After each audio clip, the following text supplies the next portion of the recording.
Hi, Cassandra. It's Professor Melanie giving you feedback on your data analytics evaluation number 2, in which you identified your target or goal.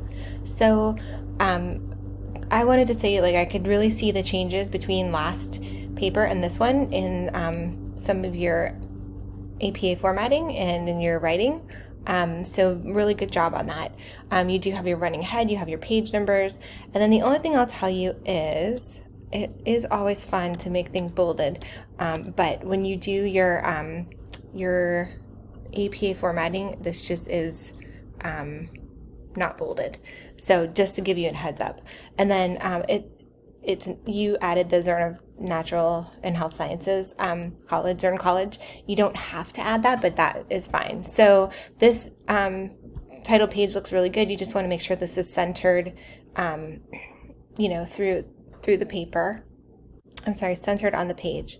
And then you come right out to, again, I think you laid out a really good argument of patient safety, identification, and, the opportunities in these settings. So that was a great job.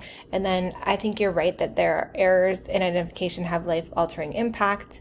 If you had a source to say that, 15% of patients who don't have proper patient identification have an adverse outcome or expire or something like that to back this up, that would be really awesome to add in there. Just to say, this can have a life-altering impact. Here's exactly what that impact is. So if you were able to find some kind of research to back that up, I would put that in there because it further draws the reader into saying whoa, this really is a life-altering impact for our patients. So I think that would be just feedback, and then this statement here, for every patient, every setting would be your ultimate goal. That would truly be an awesome goal for life. I agree. In this instance, I would try to find, if you're going to do something, make sure that it's measurable within this, I guess I would say, course. So maybe after this, you could say, the goal would be that the unit I work in has 90% accuracy in patient identification, or we did a process improvement and, lab is identifying, 85% of patients through barcoding instead of something else. So making sure you always have that SMART goal to go along with it. And then I thought this was really cool, this information on the unique device identification system rule. So that was a great addition. And then, each unique medical device and documenting that. And then the RFID was a really nice addition to this too.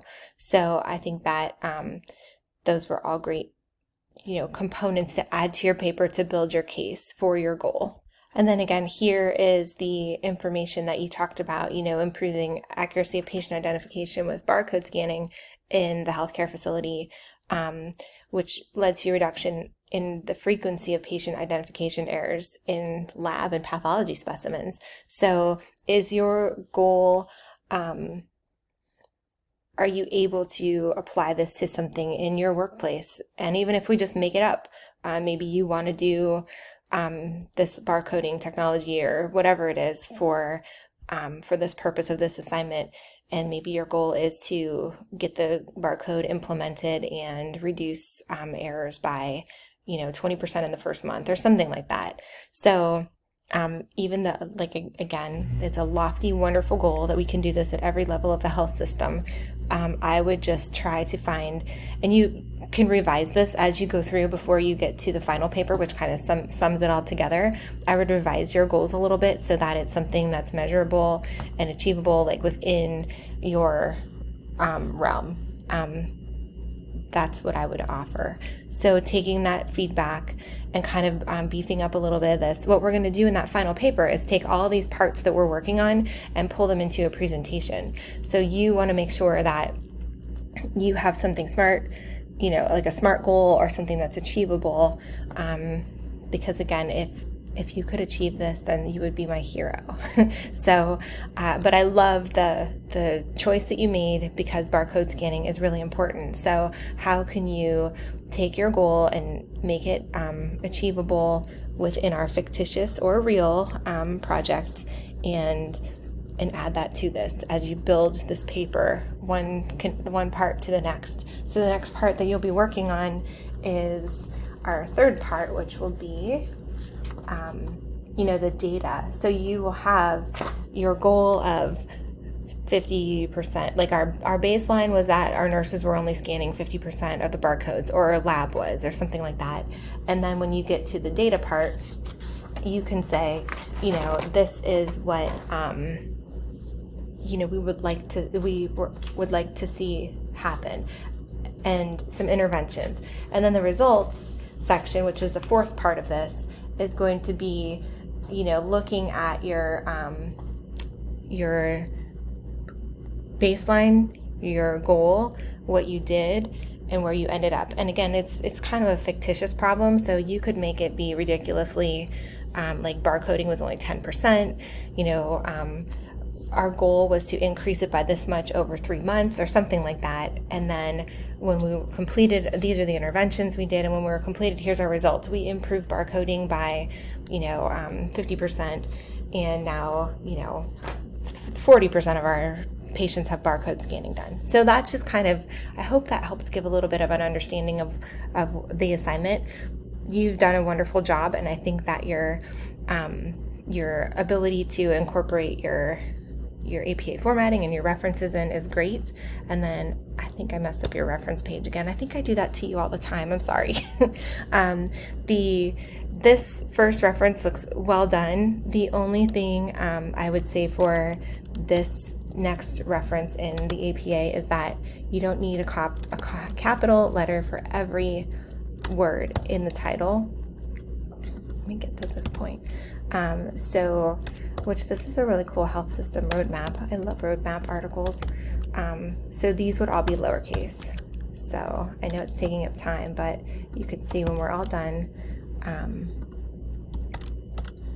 what it looks like. So I just like to help people with APA because, this is an important part of professional writing. And if you were to go on to do teaching, or go on to write